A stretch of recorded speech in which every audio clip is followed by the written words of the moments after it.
காஃபிர்கள்ட்ட இந்த தகவல் வருது. இதில் பெரிய தலைவர்கள்லாம் அக்னஸ் இப்னு ஷரீக்குங்கிற ஒரு ஆள் வந்து முக்கியமான தலைவர். மக்காலையும் பார்த்தீங்கன்னா ஒரே லீடர்லாம் கிடையாது. அபூஜஹிலும் பெரிய ஆள், உமையா பின் கலஃபும் பெரிய ஆள், அதே மாதிரி உக்குபா பின் உத்துபா இருக்காங்க அவனும் பெரிய ஆள். அந்த மாதிரி வந்து இவரும் பெரிய ஆள், அக்னஸ் இப்னு ஷரீக்குங்கிறவர். இவரும் ஒரு பெரிய குலத்துக்கு ஒரு தலைவர். இவர் என்ன பண்ணுறாரு அப்படின்னா, சண்டை வேண்டாம், நாம் வந்தது எதுக்கு, நம்முடைய வியாபார கூட்டத்தை காப்பாற்றுறதுக்கு. வியாபார கூட்டம் என்னாச்சு, சேஃபாக போய் சேர்ந்துருச்சு. இனி சண்டை போட்டு ஏதாவது தேவையா, எதுக்கு தேவையில்லாமல் ரத்த கலரி, இது நமக்கு தேவையில்லை அப்படின்னு சொல்லி அவர் பேசுகிறாரு. அபூஜஹல் என்னங்கிறான், பாடம் புகட்டியே ஆகணும், முகம்மதுக்கு பாடம் புகட்டியே ஆகணும் அப்படிங்கிறான். முடிக்காமல் நான் பின்னாடி போக மாட்டேன் அப்படிங்கிறான். இவர் என்னங்கிறார், முடியாதுங்கிறார். கடைசியாக அவன் என்ன சொல்கிறான், காம்ப்ரமைஸ்க்கு வரான்.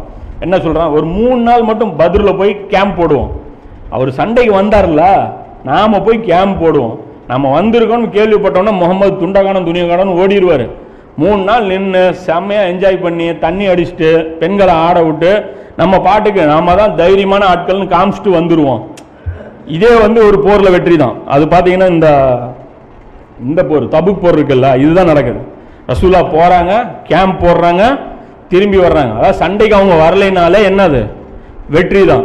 அப்போ இந்த வகையில் நம்ம போய் ஒரு பெருமையாக வந்தது, கெத்தாக வந்துட்டோம் ஊர்லேருந்து, இதாவது நம்ம செஞ்சுட்டு போயிடலாம் அப்படின்னோன்னா அவன் வந்து என்னங்கிறான், இந்த விளையாட்டுக்கு நான் வரல அப்படின்னு சொல்லி தன்னுடைய கூட்டத்தினர் 300 பேரை கூப்பிட்டு போகிறான். இப்போ தான் அந்த 1000 நம்பர் ஆகுது.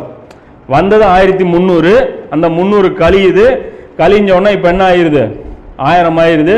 இந்த உத்துபா பின் ரபியாங்கிறவர் இருக்கார்ல, இவரும் ரொம்ப புத்திசாலியான ஒரு ஆள். இவர் வந்து ரொம்ப ஒரு, அதாவது ஆக்ரோஷமாக யோசிக்க மாட்டார், அறிவுபூர்வமாக யோசிப்பார். இவரும் அதான் சொல்றாரு, நாம ஏன் முகம்மதை கொல்லணும், முடிஞ்சு போச்சு, ஒன்றும் பிரச்சனை இல்லை, அவரை விட்டுரு.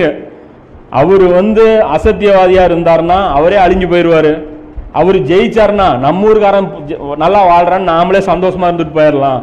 நம்ம எதுக்கு தேவையில்லாம சண்டை போடணும், நமக்கு தேவையானது முடிஞ்சு போச்சுங்கிறாரு. அவரையும் வந்து என்ன சொல்றான், அபூஜஹில் தான் கெடுத்து கூட்டு போறான். அப்ப அந்த கூட்டத்திலே என்ன பண்றான், சைத்தானும் விளாடுறான். அதெல்லாம் குரான்லேயே வரும். சைத்தானு வந்து என்னங்கிறான், வந்து உசு பேத்தி விடுவோம். என்ன சண்டை வேணான்ட்டே இருக்காரு, என்ன ஆளுங்களை கூப்பிட்டு வந்திருக்க நீ எல்லாம் வந்து அவர் தைரியமா பேச வேண்டாமா, அதெல்லாம் விட்டு நான் இருக்கிறேன் பார்த்துக்கலாம் வா அப்படிமா. அங்க பத்ரில் வந்த உடனே ஜிப்ரீல் அலைஹிஸ்ஸலாம் வானத்திலிருந்து இறங்கின உடனே துண்டகானம் தெரியக்கானு இவன் எடுக்கி வருவான். எங்கேயா போற, இவ்வளவு நேரம் நல்லா பேசிட்டு இருந்தா அப்படின்னா, நீங்க பார்க்காத நான் பார்த்துட்டு இருக்கிறேன், ஆளை விடுப்பா அப்படின்னு சொல்லிட்டு அவன் தெரிச்சிருவான்.